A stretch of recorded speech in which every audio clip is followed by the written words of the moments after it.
Hello folks, and thanks for tuning into the Scottish Games Network podcast. I'm Andrew, and this week we have another archive interview from Sebastian McKay of the Scottish Business Podcast. In this episode, Seb caught up with Maxwell Scott-Slade, who is the director and co-founder of Glitchers, a games developer based in Edinburgh. Glitchers recently released Drive-By, which is a delivery car combat game that's on PC and Nintendo Switch, and this conversation comes from a few weeks before that game was released, so there's some really interesting chat about how to prepare for games released on the business side, things like sales forecasting and things like that, and also what it's like launching a game on Nintendo Switch and the eShop as an indie developer. Glitchers are a recent addition to the Edinburgh games scene. They moved up from London last year, so Maxwell talks about some of the differences and advantages of being in Edinburgh as opposed to London. This is a really fun chat full of all sorts of tangents. There's chat about subscription models, there's chat about Maxwell's trip to Tokyo, and also for some reason how each of them would go about surviving a zombie apocalypse. So you're in for a good one, please enjoy, and take it away, Seb.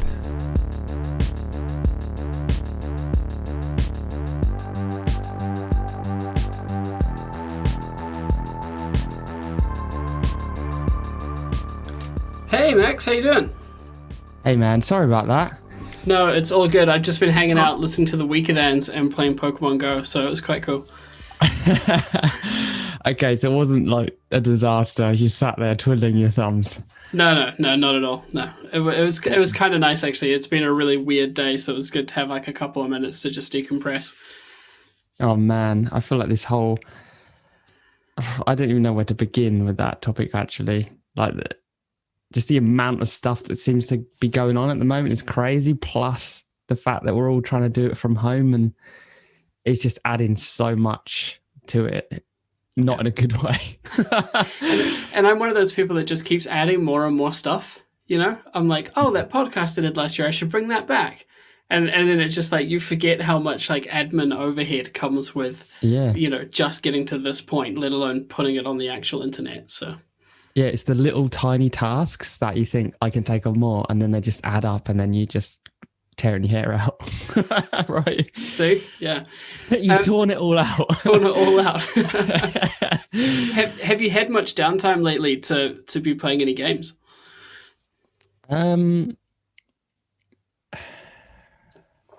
Well, I've been setting up this little space here because we're about to launch Drive-By in March. So actually I've been spending my downtime kind of like building this tiny private little spot in the house where I can come and like do things like this and play the game and just basically be a bit of a slob in private. Yeah. I don't want to call it a man cave because, you know, I feel like it's got a purpose outside of just kind of pure indulgence. But it is a bit of that. But I have been playing Valhalla on the PS5. That's been quite fun. Very just nice. To kind of, I don't know, kill those people, which is terrible to say. That's going to be the cold open. Yeah, it shouldn't be so enjoyable. Bad, isn't it? I mean, I've been getting the same thing from Ghost of Tsushima. It's just like nice to unwind by stabbing people in the face. And I know that sounds sycophantic, but I'm glad that you feel the same way. There's nothing more satisfying than kind of like jumping off a rooftop and, you know, putting your katana through the top of someone's skull, and you're like, wow, I'm a uniquely talented individual. Yeah, these moments where you get to be kind of powerful. That's what video games are for, right? Yeah, exactly. They either kind of hopefully trigger some kind of connection to you being more interested in your daily life. You kind of do something a bit crazy that you would never do in reality. Little asterisks there. I would never do this in reality. Although Brian from the Games Network and I were talking, he's been playing Rage 2 at the moment, and we were discussing how because games are just murder simulators, tongue very firmly in cheek, of course, that it was going to be the gamers that took over once the shit hit the fan, and we all should have learned archery because I mean, that was going to be a crucial survival skill, but I haven't taken it up, and now it's way too late. It does feel like somehow, well, not even somehow, like there's a lot of very clear paths to the shit hitting the fan in just multiple different ways, right? Yeah. I mean, the sort of, I don't know, I'm not a conspiracy theorist at all, and I'm not an anti-vaxxer or any of that stuff, but the kind of, the sort of like zombie, a post-apocalyptic kind of fantasist, I think that everyone who enjoys sort of any kind of fiction and indulges in that kind of stuff often plays out like, what would you, I'm pretty sure I'd be dead within like 2 days. Oh, me too. Yeah. I'll be gone, and I'll probably be in this very room, just like in the corner having a panic attack. That's the funny thing about that, and I have my zombie survival plan sorted out. Like, if that happens or when that happens, I will buy stilts and I will be fine. But that's quite good. Why would you want to survive? Yeah, that one's free. I stole it from someone else. So, but like, that's the thing for me is like, I've played all those zombie games, watched all the films, like I'm sure most people have, and I can't get my head around why you'd want to live through that. No, and yeah, we've started this conversation now, so we're going to go into it. Good. I always think about like this kind of the end of the world, and I was listening to the Reply All podcast the other day, and I think one of the latest episodes he is talking to someone who kind of, again, I say the word indulges in his kind of potential ideas. They're very negative. They're not positive in any way, about like the end of the world and how it's like people kind of bundled it all into 2020 and now it's 2021 and everyone's just like, it's the same. It's like, yes, it doesn't, things going wrong doesn't care about the year. Obviously not. That's a completely man-made structure. Why are you getting caught up with this? And, I said to my friend the other day, look, mate, I know you keep saying to me you're spinning wheels, spinning tires, being in London. And one of the reasons that we got out was because we wanted to have a better quality of life. I said, you've got to make decisions on the worst case scenario, right? Mm-hmm. And hope for the best. Because if you kind of go, okay, what if this stuff happens? At least I'm going to be in a vaguely better position than I was if I just stayed doing what I'm doing now. But like, in answer to your question, like, do you think that you'd want to survive? I'm not sure. I think it's a slow decline though. At some point, it's just like, it's not going to be a day, is it, where things just go wrong? It's just going to be slowly you get used to a less and less good quality of life. Yeah. No one wants to do a Rick from The Walking Dead where you just wake up after an indeterminate amount of time and the whole thing's just gone. No. I mean, the amount of effort that it took that guy just to even get through season 1, and you're like, why are you still going? Yeah. We're 11 seasons deep. Like, take a break, Andrew Lincoln. What's your 5-year plan? I know. Yeah. Is it to live? Because it's not a good one. It's just not working out. Survive. Yeah, right. Why? It's like just end it, man. It was funny you say about the facing things off worst case scenario. So I moved here 3 weeks before everything turned to shit, and there was Where are you now? I'm in Edinburgh now. Yeah, same. Yeah, it's a beautiful place to be stuck during the apocalypse. Yeah. I've discovered. But my partner and I had those conversations so many times. Like, should we go back to the one country that doesn't have COVID, e.g. New Zealand? Or should we stay and will it be marginally better? And we've kind of just hoped that it will become marginally better.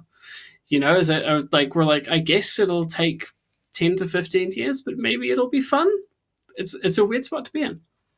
Yeah. Well, I suppose with a Kiwi passport, you're sweet, man. You're you've got your.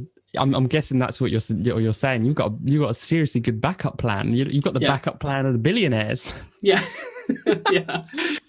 But without the money and the resources to skip the quarantine time, and there's currently like a 4-month wait to get into the isolation centers. So, Yeah.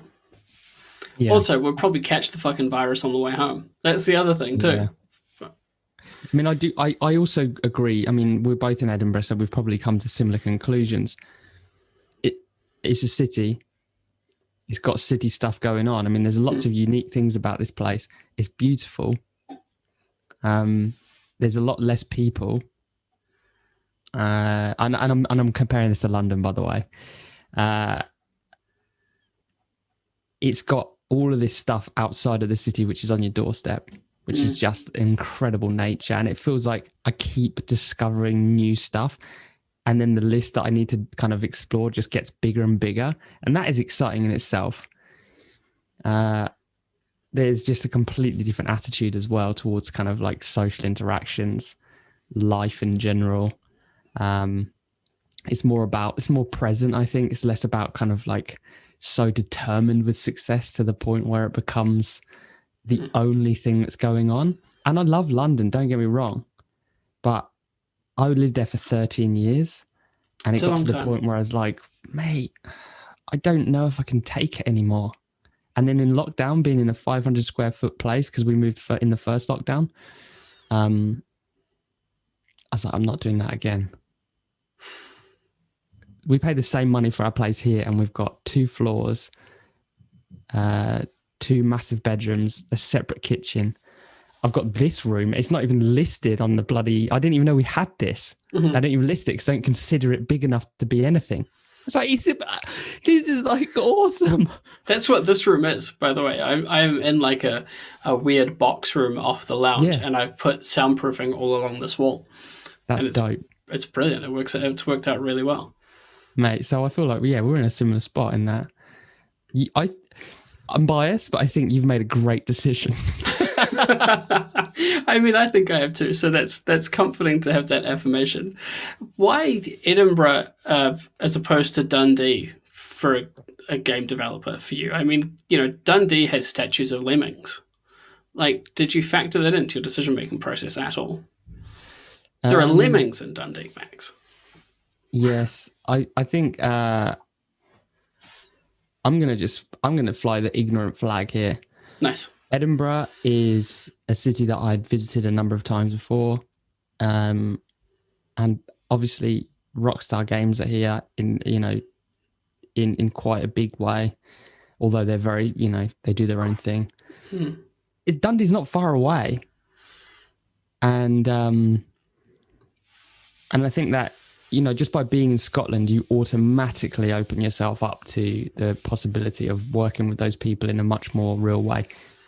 The developers I've spoken to who live in Dundee, people who are part of like the Biome Collective and stuff like that, they are so in love with Dundee. They're so in love with Scotland. And I really love that passion. It's like, we love being here. And for them, Edinburgh is just, it's part of that kind of same... Well, I don't want to speak for them, but I think that just being in Scotland is enough to be like, yes, you're kind of part of the crew, if that makes sense. That makes sense. Yeah, it's been really interesting talking to people and saying what makes Scotland such a great place to do games. And for so many people, it's been that rich heritage of, DMA design and going way back to, when the very early consoles were falling off the backs of lorries and mysteriously failing QA tests. It's like, you often, I'm not sure what it's like for you, but for me, I kind of knew about the environment and I knew, what I was moving up to, obviously. But I always thought of LA as being like, if you wanted to make it in games, you had to go to LA. But when you start scratching the surface in Scotland, there's just so much going on. I think that's the issue, though.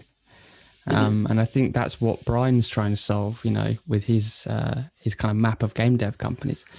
You got to remember that game developers by default I think they're quite insular in that they are very focused on product building, and those products happen to take, in the majority of cases, years to build. They're huge undertakings. So there's lots of times when you can't talk about stuff, or you have this kind of like secrecy baked into you because of the development time. And I think that also because... there are concentrations of developers. When I first moved to London, for example, there weren't that many game developers there. And we were building kind of like Flash games, and we had like commercial clients and stuff like that, like Channel 4, and we worked with the Wellcome Trust. And we had a lot of US clients, like we were working with Warner Brothers, but they we kind of worked with them through their UK office in London, working with Crispin Porter and Bogowski at the time. They had the additional, it was CPB, we called it. And I think that in London, and when they're commercially focused projects, they're much shorter time frame. You're talking months, and you know, there's some kind of quick commercial output. But I think in Scotland, they take it, you know, they take games a lot more seriously, and that they're trying to build proper games. And what I would call proper games is like big PC games, big console games. They kind of hunker down and they build this stuff over years. And I know they do that too, but like in some ways I say Scotland is console, Scotland is PC, and I would say London is mobile. And that is a massive generalization, because that is kind of not true. But if you think about the mindset that comes with mobile, it's a completely different one. If that makes sense. Yeah, completely. It's. I was talking to Tag yesterday. They're doing some stuff with Adult Swim and Rick and Morty, just to latch on to your point about having US clients and stuff. And I think there's a lot of, I was going to say is it transatlantic? I don't know. I don't care. There's a lot of sort of, Scotland, US relationships, I think, that we don't necessarily hear about on perhaps the consumer side so much, but I guess that's the nature of B2B business, right? Absolutely. And I think that, again, in lockdown, the blessing of the pandemic, which is there are very few, right? But it's the chance to kind of look at your situation and go, is this what I want? And the reason that I was drawn to London and stayed in London for so long was because I felt like things happened by chance meetings. And that was true. Mm-hmm. Like we got our job with Sea Hero Quest and working with neuroscientists because we happened to be at a restaurant on a communal table with some people from Saatchi's. Wow, that's insane. That is insane, right? Yeah. And I know that a lot of companies in the UK were pitching for that work, and we happened to get it because, I don't know, we obviously had the better kind of pitch or whatever. You told them your zombie story, didn't you? I kind of freaked them out with that zombie or post-apocalyptic stuff. But I think the chance meetings and the opportunity for that has disappeared. And also our business is now established because of projects like Sea Hero Quest. We don't need to rely on those happenstance things anymore. And I think that's fortunate. So then you're able to make decisions, right? You go, okay, lockdown, what are the negatives? There's loads. How can I shift this to be in our favor as a business? And Scotland made so much sense. So did you end up moving the whole business up here, or do you have like a sort of satellite presence in London still? We still have a satellite presence in London. But I think that's mainly because, our infrastructure that we used to have was all based there. Like our accountants, our lawyers, all of our kind of contacts, our friends, everything's down there still. That hasn't come up. But what has come up is this, I suppose, this mentality of like where we're going to put our stake in the ground. Mm-hmm. Because we had an office in Dalston and we closed it in the first the first lockdown. And that was a moment of like, oh, we've had this space for so long. Why are we doing this? But then once it was done, it felt like a relief. Crazy. Because there's all that outgoing of like rent and everything that you don't need to be paying in a situation where no one can actually use that space. And then it felt like the opportunity to go somewhere else was really possible. What do you think that what do you think that moving here gives you that you didn't get in London, even if it's a mentality thing about like space and quiet and that kind of thing? I'm guessing it's not tax breaks. No one ever talks about tax breaks on this podcast. So if you want to be the first guy to be like, Scotland's great because tax breaks, but I'm pretty sure they don't exist for games. So no, they do. Well, video games tax relief in the UK, which is including England and everything, are really good. And we're part of like the trade industry bodies that we were before, and I think we need to look at making additional associations with the Scottish trade bodies here, and Brian will help me out with that, and I'm sure he's already suggested something. But yeah, there are tax breaks, and we'll talk about them because they are massively important, actually. For us as a business, you know, being able to have support from the government in terms of like helping with the cost of making games, which are expensive, very risky, and require a lot of specialist talent, is very forward thinking from their perspective. And I know that that has been championed by people like Joe Twist at Yuki, who are our trade body.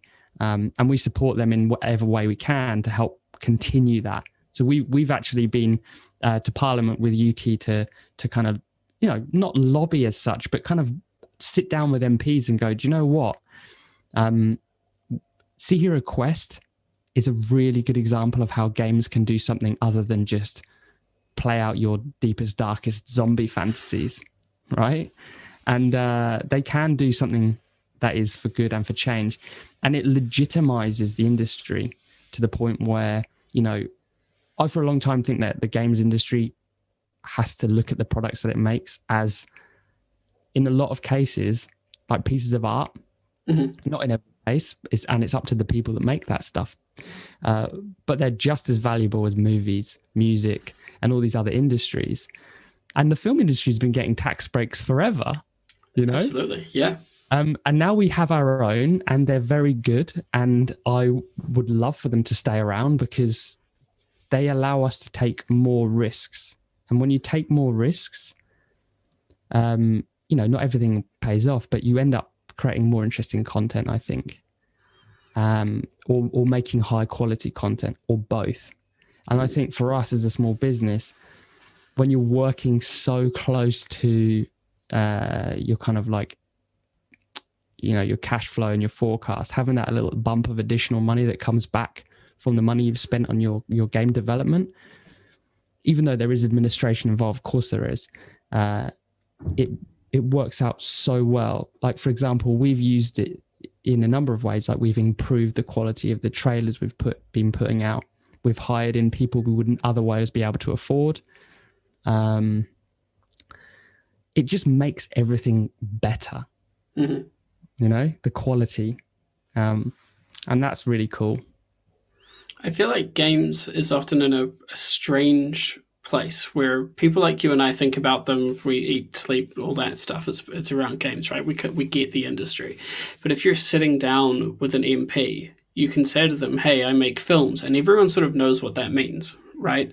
But if you sit down with someone and you go, oh, hey, we're like the company that made Halo, I feel like people sort of go, and I care why. Do you feel like the tide's turning, or do you think there's still a bit of education around, you know, the importance of the games industry to Scotland specifically, and how and why it needs to be supported more? I think like for Scotland specifically is difficult for me to answer at this point in time. All I know is that I'm still finding my feet. We've been here not even 6 months yet. True.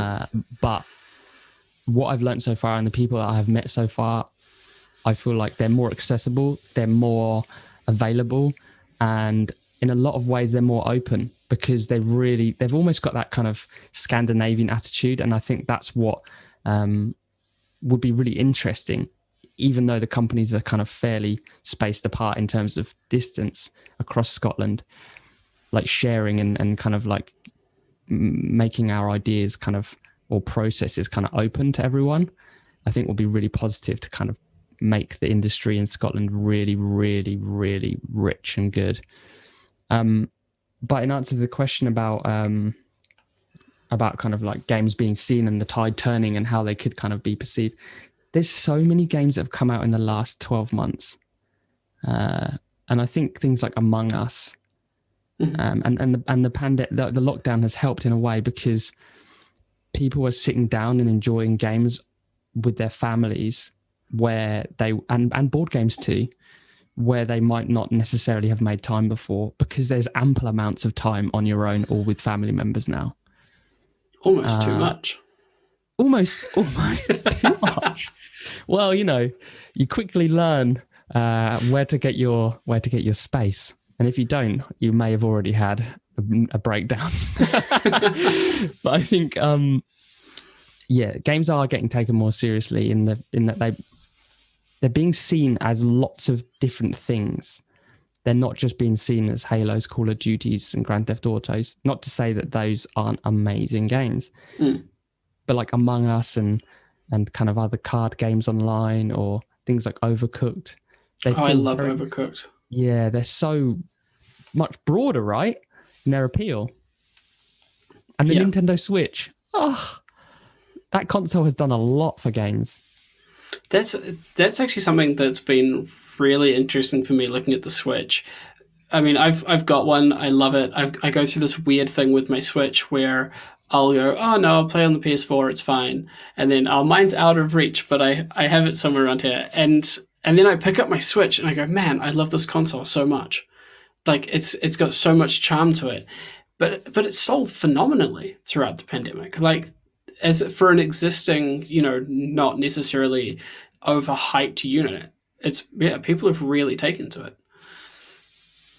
I think they get it. They kind of blur that line between adulthood and childhood to the point where it doesn't matter. They're not building a game for like 18 to 34-year-olds. They're building a game for everyone. Mm-hmm. And that's what I really like about Nintendo, is they kind of like put humans at the core of what they're doing, and I think that's quite Japanese, because I've only been to Tokyo once and I had the best time. I went on my own because I was sort of like, I was in between. I'd literally just broken up with my girlfriend and we were meant to go together, and I just decided I was still going to go. I was like, I'm going. It's a wicked trip of a lifetime. I'm not missing this. And actually, I think it was such a good experience on my own, because I saw all of that kind of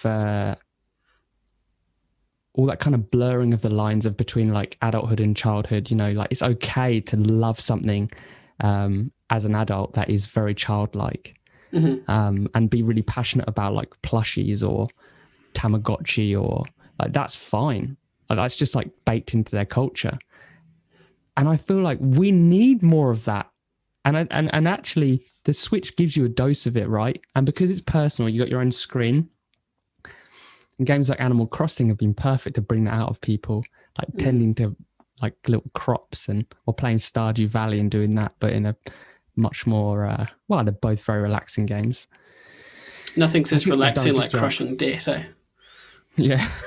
Well, yeah, the crushing debt of like constantly mortgaging. I mean, but that's the thing about Japan. It's like deeply capitalist, But they've just got this, I think, quite interesting balance, and it comes through in their content.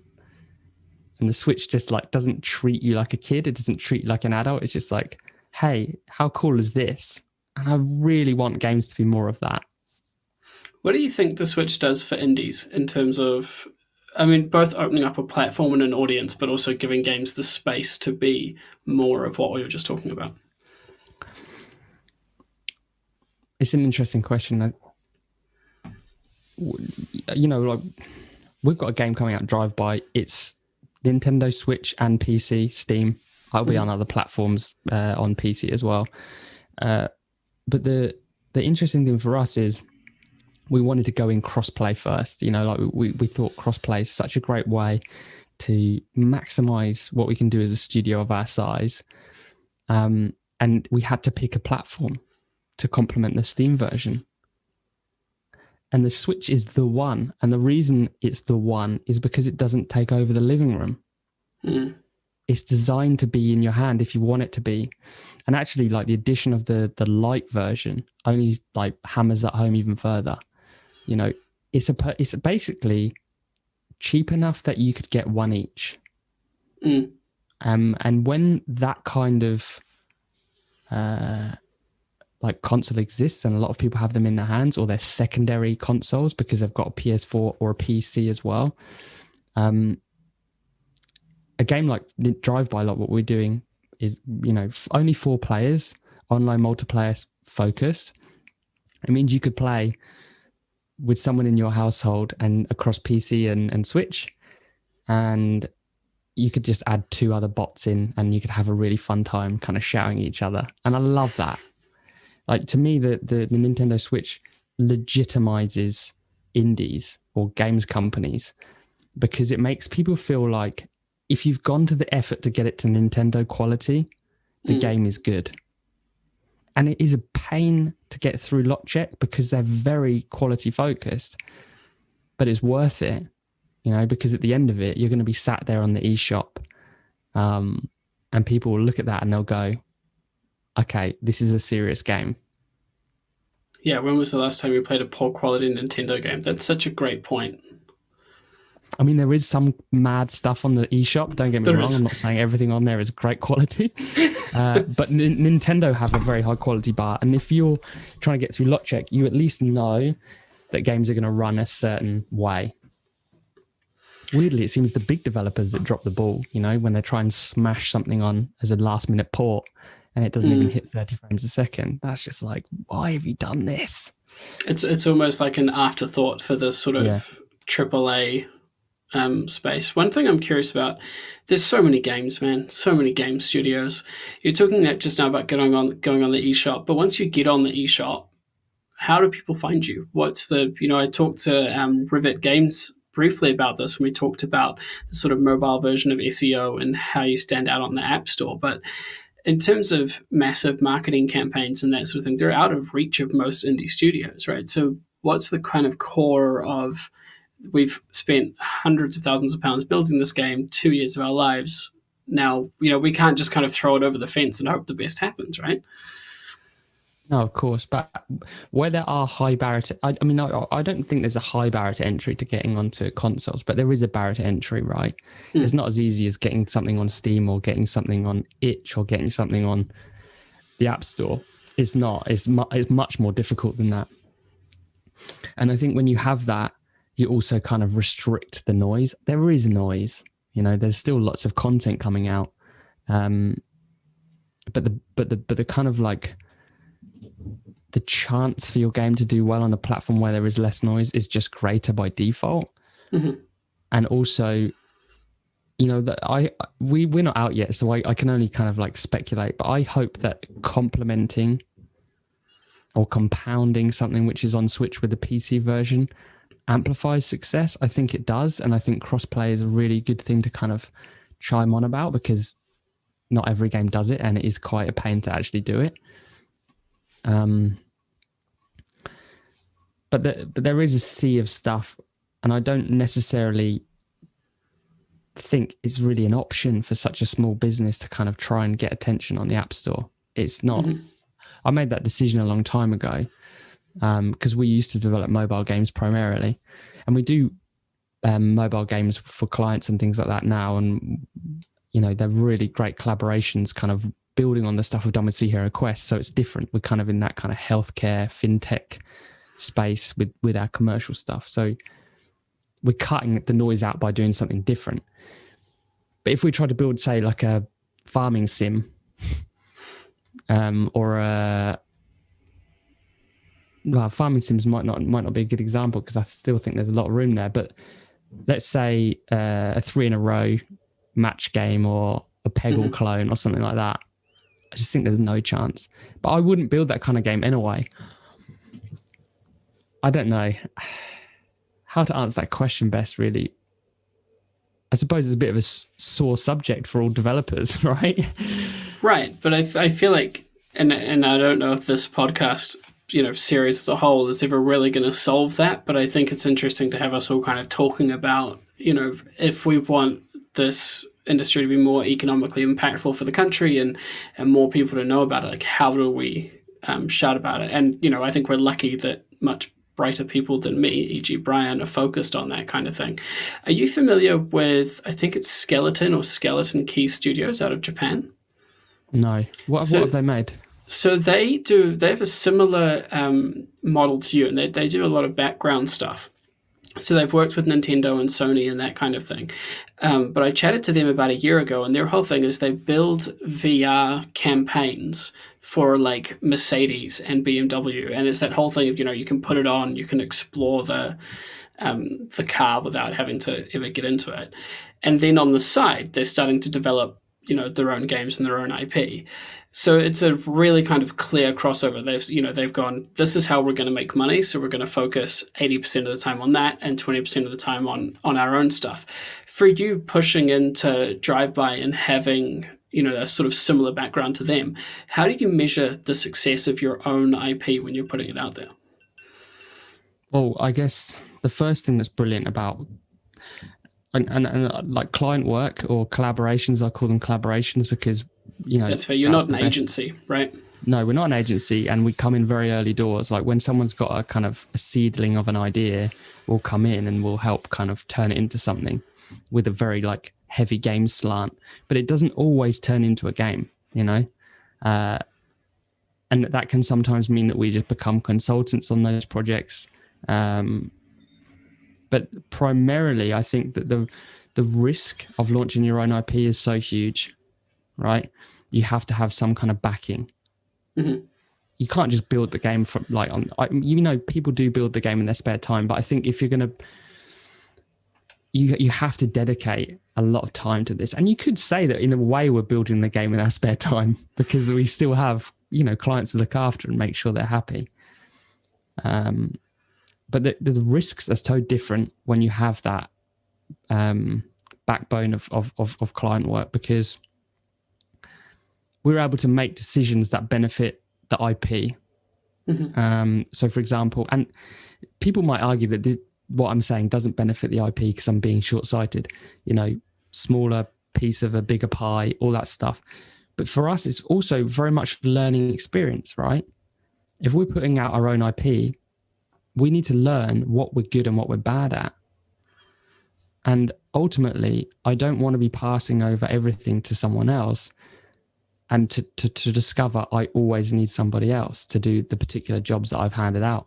Mm-hmm. So we decided, we tried to get a publisher really early doors. It was a nightmare. It was taking up so much of my time. And then we just thought, you know what? We don't need one because we can actually bankroll this whole thing ourselves. We'll just do it in like slow and steady. We'll just make sure we cash flow really well, and we're good at that. And we, at that point, we make the kind of like risk a lot lower.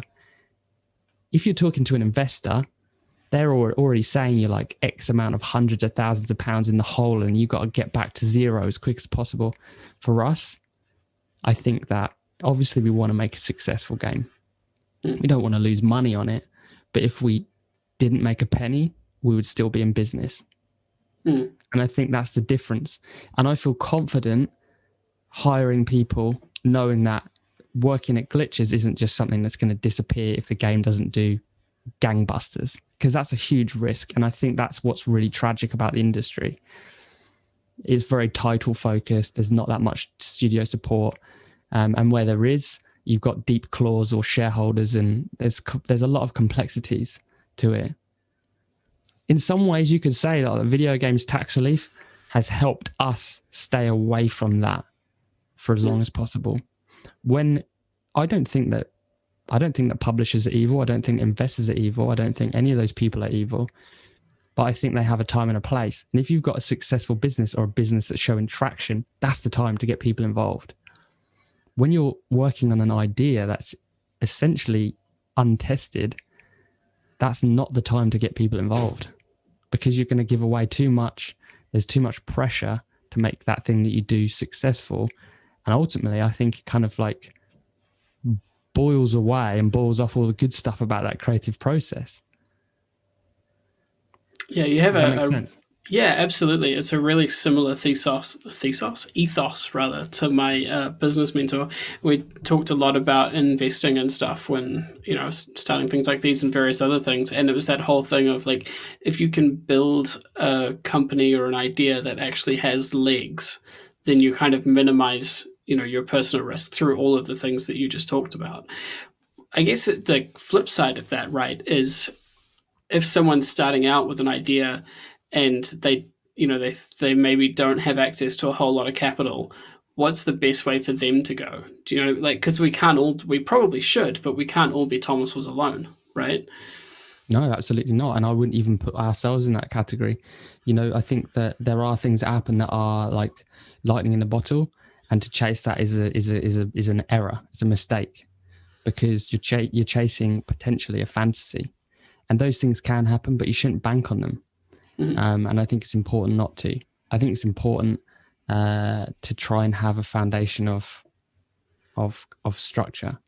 And I want to make it super clear, like when we started Glitches, we started probably with like $7,000 in the bank from like personal projects. We had no investors. It was me, Hugo, and another founder who's since left. And it was a struggle. You know, it wasn't very easy. We didn't pay ourselves well. And all we did was like any work we could at the same time. But from the start, we did build our own products. Like Chippy was the first game we built, Fish and Chip Shop Simulator. We did it in 3 months. From a napkin idea to a product that was out on the store. And I think I felt like I never understood like bootstrapping, and that's what that is. You know, that is about kind of like using what little resources you have and just trying to turn it into something which is viable. And I think it takes years and it's painful. Let's talk about Chippy a little bit, because I love the Fish and Chip Shop Simulator seems like very uniquely UK, right? And New Zealand, a couple others. But I guess for this part, what really interests me is that creative process and that idea, because you come up with it on the back of a napkin, you think, yep, this will be great. But there's so much to work through, from going, we're going to have a Fish and Chip Shop Simulator, to, you know, putting it on the App Store and making it available to people. How much time do you put into an idea before you go, actually, this is not going to work? Obviously, Chippy worked, but just for clarity. Do you know what? And this is not, I don't even know if this is good advice, but we just gut feeling it. Does this feel good?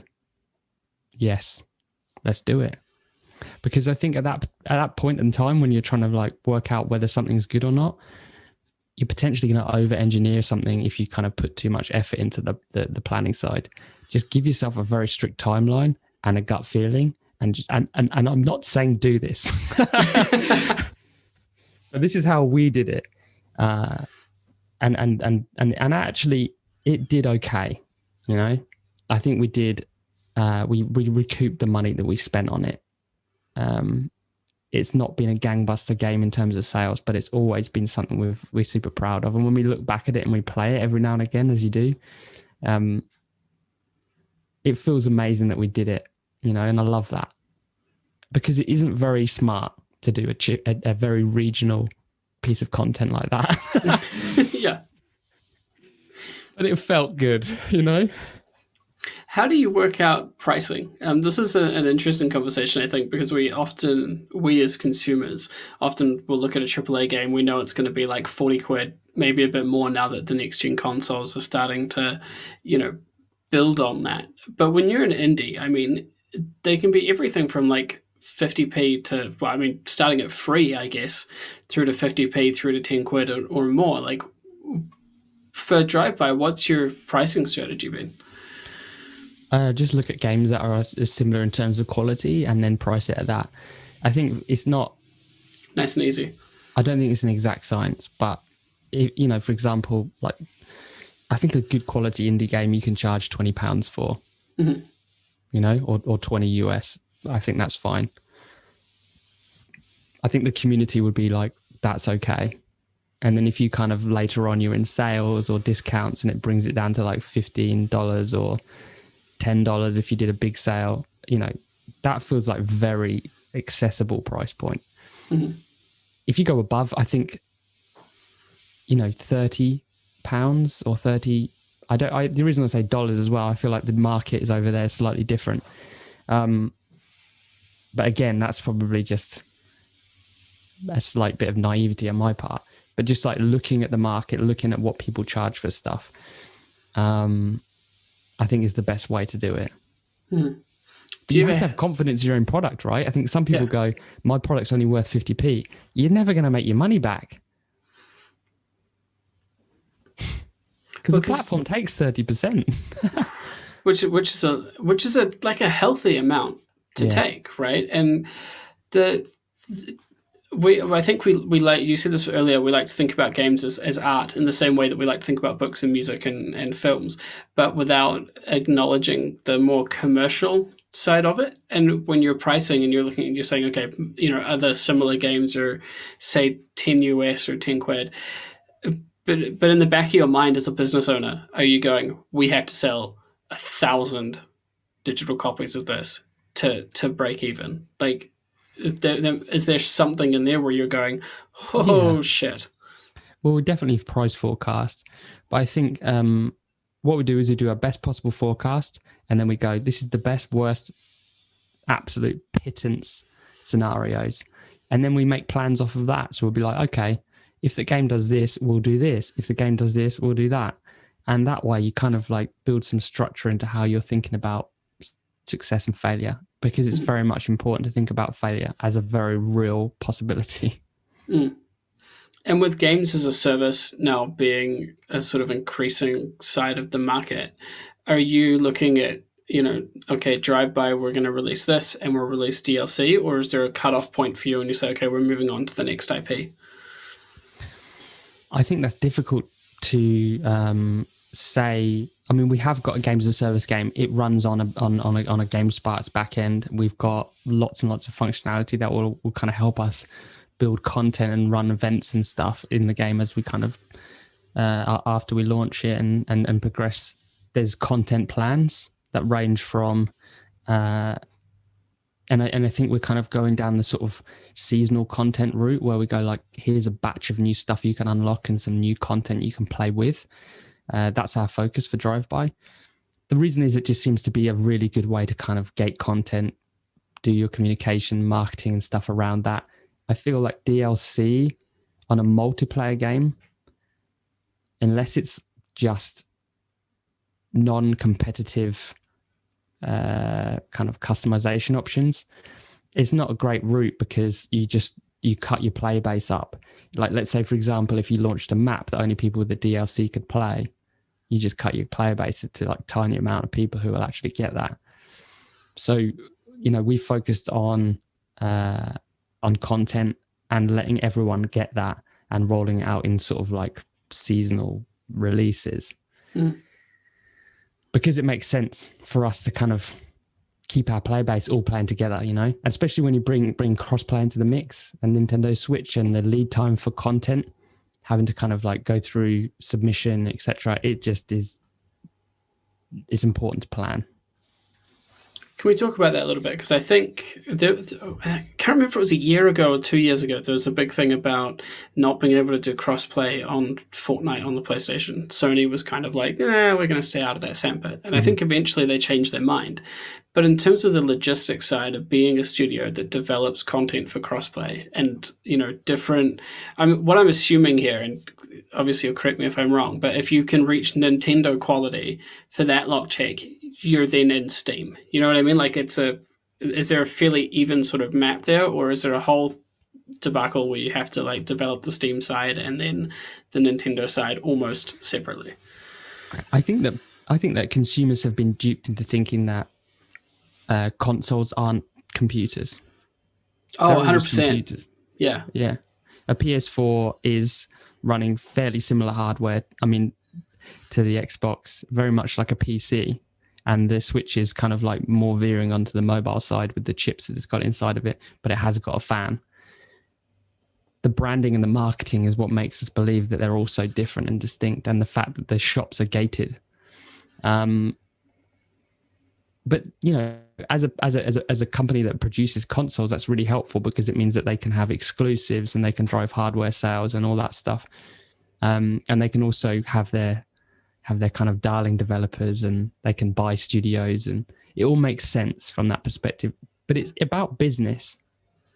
It's not about content or products from the development side. From the development perspective, the game doesn't know unless you tell it that it's on any particular console. It's just like, have I got a network connection? Yes. Can I see these other things? Yes. Well, let's just connect to them then. It doesn't care. Yeah. I mean, they're binary things, though, right? That's, I guess we don't tend, from a consumer side, we don't tend to think about them as like binary pieces of software where you just say, if this, then this.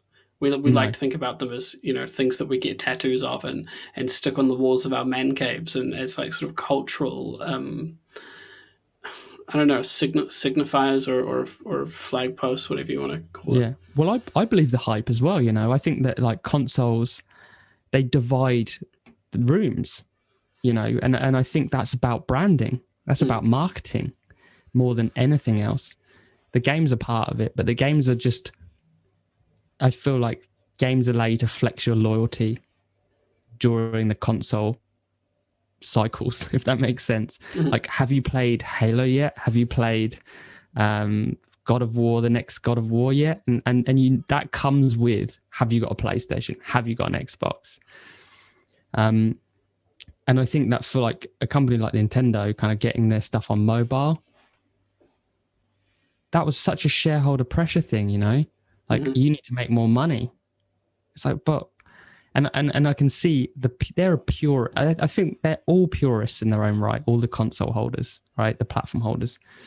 And Nintendo is a brilliant example of that, because I felt like for them it was a real struggle for them to come to terms with the fact that their content would so easily work on mobile and the audience would just absolutely lap it up. But for them, it was like a weird pride thing that they didn't want to do it, right? And even the business models they applied to those like games like Mario and like the Mario kind of like platformer one, the Mario Kart game, they were so different to what everyone else is doing. But I suppose that's because Apple, or I think it was primarily Apple who probably had these chats, and Nintendo could just talk behind closed doors, right? And be like, how do we make this work? We're getting all this pressure, guys.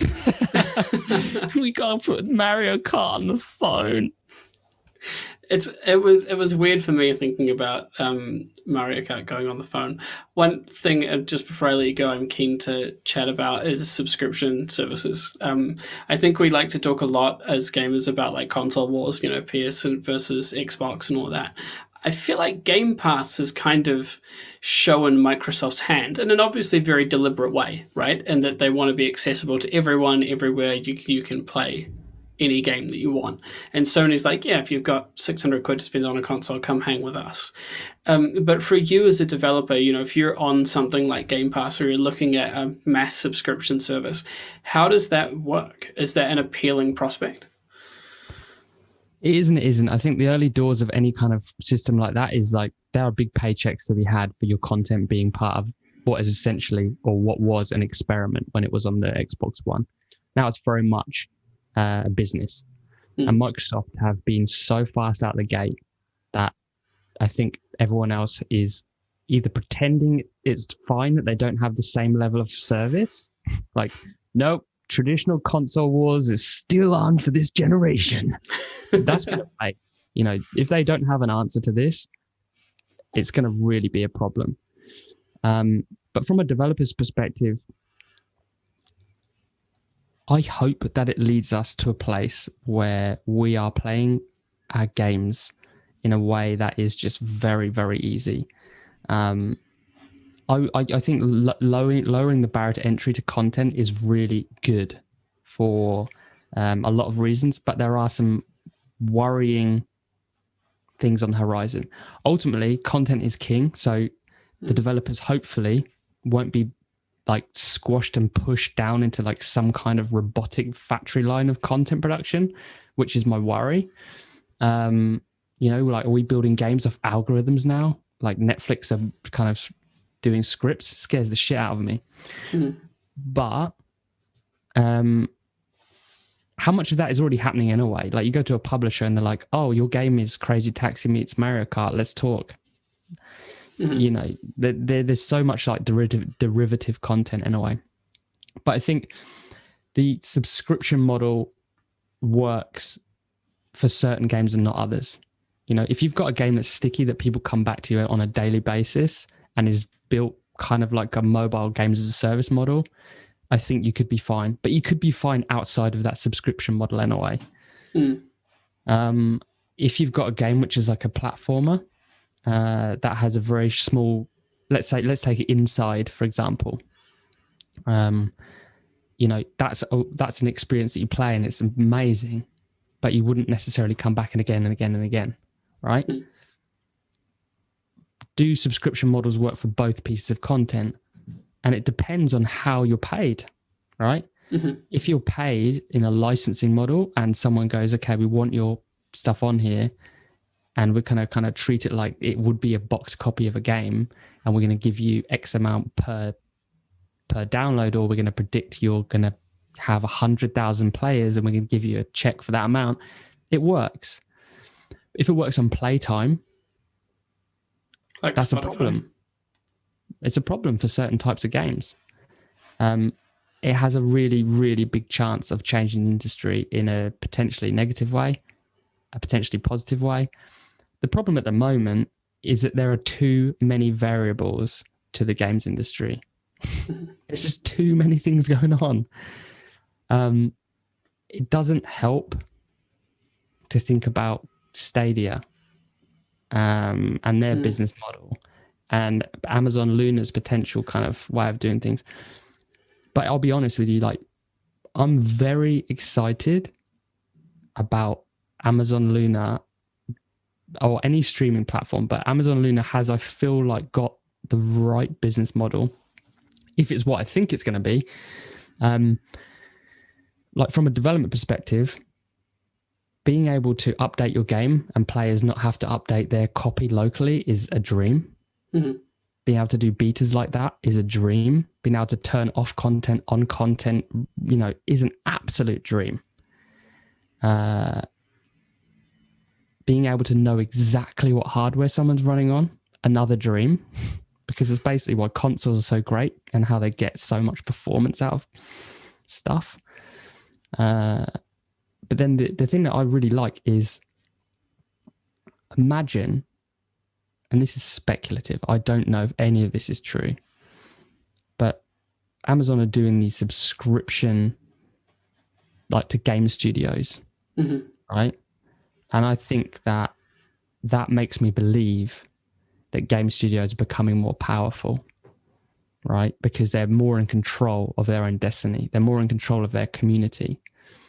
And I hope that their integration with Twitch, and I hope this extends to journalism too, would be a really interesting thing to see, like the MTV channel of games, which I could subscribe to on Amazon Luna, is curated by journalists, has its handful of streamers that stream on Twitch, and it's dialing developers which its audience care about.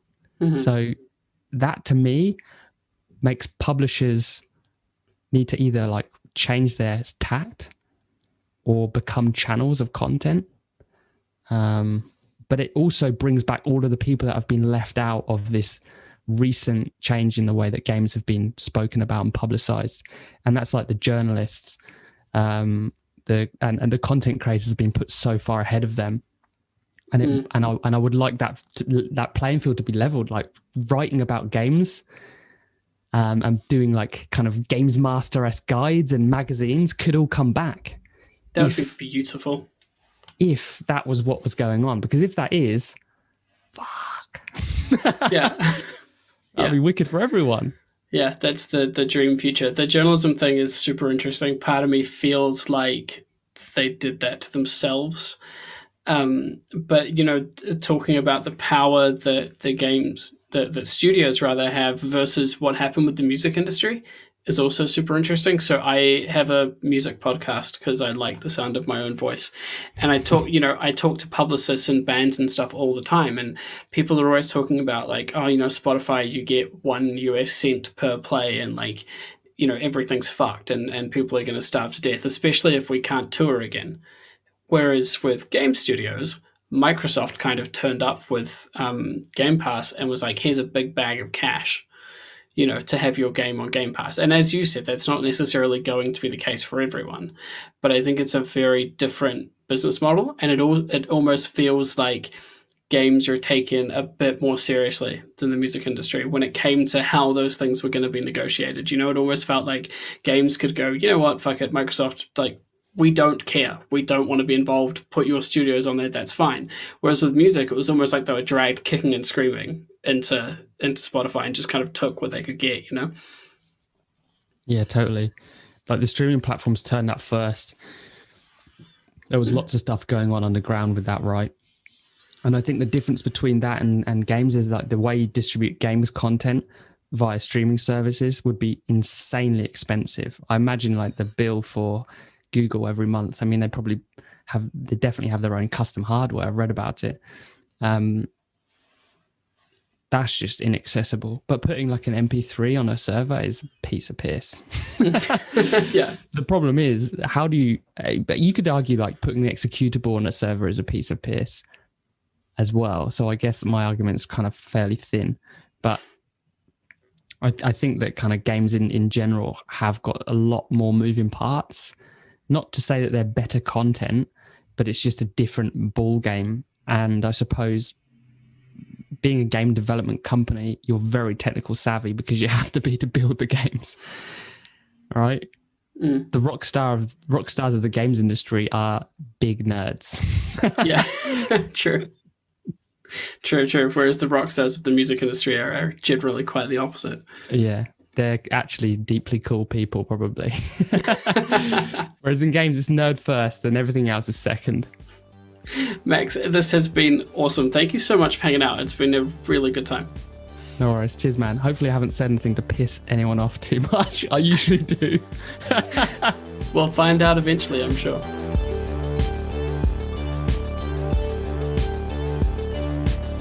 And there you have it. That was Sebastian McKay with Maxwell Scott-Slade of Glitchers.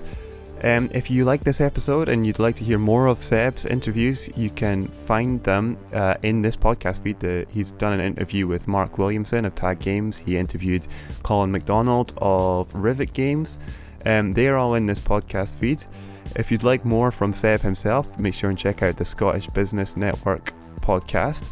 We have some of our own interviews here too on the Scottish Games Network. We interviewed Claire Morwood, who worked on the BAFTA-nominated game Before I Forget. We've also had chats with Elton and Cassiani of Team Junkfish, and there's loads of conversations up here. So if you want more of this, there's plenty in this podcast feed and over at scottishgames.net.